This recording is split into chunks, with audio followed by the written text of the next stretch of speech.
Walking Dead Survival Instinct is a first-person shooter developed by Terminal Reality and based off AMC's The Walking Dead TV series. You play as Daryl Dixon, and the story focuses on the events involving himself and his brother Merle as something of a prequel to their arrival in Atlanta. Along the way, you get to kill zombies with shotguns, crossbows, and machetes, whilst Norman Reedus and Michael Rooker reprise their roles as Daryl and Merle. And it sounds pretty good, right? There is a decent amount of detail in the visuals and sound overall, and the Dixon brothers are modelled well enough, even if they do have the whole Uncanny Valley thing going on.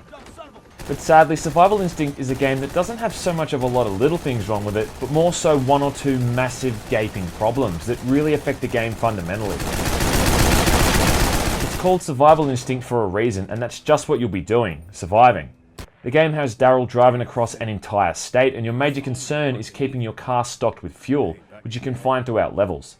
Other items fall either under health restoration, one-use items like flares and glass bottles, and lastly weapons. Pit stops in between levels can involve searching for parts to get your car running, or just scouting a small area for more supplies.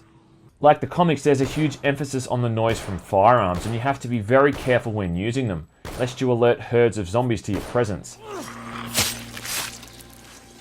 Eventually you get your hands on Daryl's iconic crossbow, and things do become a little more enjoyable, despite the fact that the damn thing literally takes up half the goddamn screen. The rest of the time you'll either be using an axe, machete, or hammer to cave a zombie's skull in.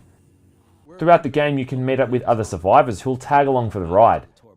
During levels you can also give these guys mini assignments to search for more resources or just leave them in the car. Obviously the only real survivor Daryl really cares about is his big brother Merle, and it's unfortunate that the story isn't as refined or detailed as it really should have been. I do feel a little warm now that you mention it. For what's essentially a backstory for Daryl and Merle, it's a real shame that any sort of character progression is pretty much absent. It doesn't tell us anything we didn't already know. Merle's a hothead and an asshole, and Daryl's a hothead and a half-decent guy. That's not exactly groundbreaking news. The Walking Dead series has always been about the internal conflicts and subplots that occurred with practically every single character, and how their story arcs all intertwined. But there's practically none of this in Survival Instinct. Merle does show up for a short cutscene before the start of a level, but then he magically vanishes and you're on your own. Quit your belly aching, you're giving me a headache, son. Jess was right about you, you selfish son of a bitch. Don't be that way. The survivors I mentioned earlier have a one-word explanation on their history, as well as a preference for certain weapons, but they don't appear in cutscenes or have any impact on anything aside from what type of supplies you want them to get during missions. If you have to kick one of them out of the group to make room for someone else, it's literally done with the click of a mouse. Yeah, thanks for the help, idiot. But by far the worst mechanic in the game is the way in which zombies are able to grab onto you if you get too close. The crosshair flies all over the screen and you have to line it up with their head and click the mouse button to drive a knife through their skull, killing them instantly. Now, this is horrible for two reasons.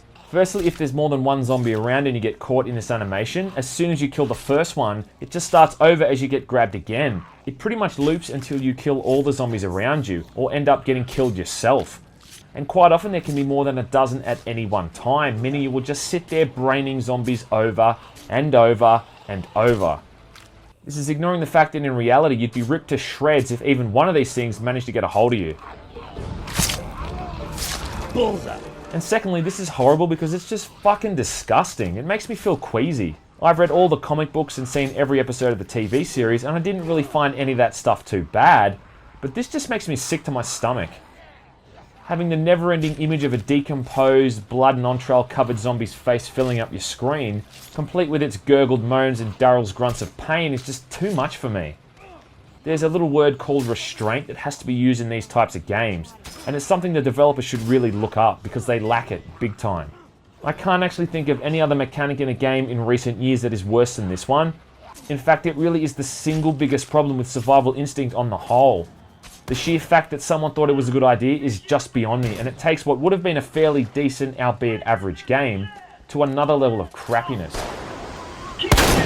It doesn't really help that Daryl moves at a snail's pace, even when fully sprinting. In the TV series, Daryl was always portrayed as being quite agile and nimble. Whenever a job needed to be done, he often chose to go off on his own, primarily because he liked his solitude, but mostly because he could move a lot faster and get a lot more done. I mean, the guy's a hunter, and a good one. But in Survival Instinct, he can barely sprint for 5 seconds before he gets puffed out and the screen gets covered in sweat. Yeah, literally. If they had have increased his movement speed, even included some sort of light parkour system where he can pull himself up ledges or jump over fences, it would have been much more enjoyable. Lastly, you've got something called Herd Mode, where you hold out against never-ending swarms of zombies. This might have been actually enjoyable if that included some sort of co-op element, but really it's just as crappy as the single-player mode and suffers from the same problems.